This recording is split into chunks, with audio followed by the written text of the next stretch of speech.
কোষাধ্যক্ষ স্বপ্নপূরণ, আকন্দবাড়িয়ার স্বপ্নপূরণ ফুটবল টুর্নামেন্টের কোষাধ্যক্ষ মাসুদ ভাই মঞ্চে দেখা করুন please. Spot kick, penalty shot.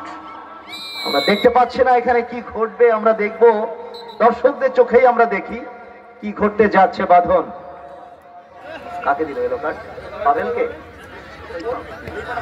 শৈশব ইয়েলো কার্ড দেখেছেন।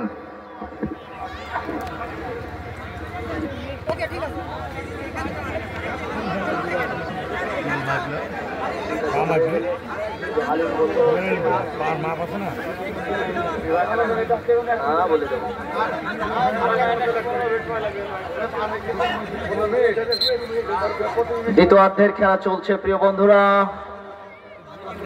Spot kick, penalty shot. ওখানে জটলা কেন? রেফারি রয়েছেন রবিউল ইসলাম, তিনি দেখিয়ে দিচ্ছেন এখানে বল বসাও। ম্যাচ রেফারি ইনস্ট্রাকশন দিচ্ছেন, নির্দেশনা দিচ্ছেন, দিক নির্দেশনা দিচ্ছেন তিনি।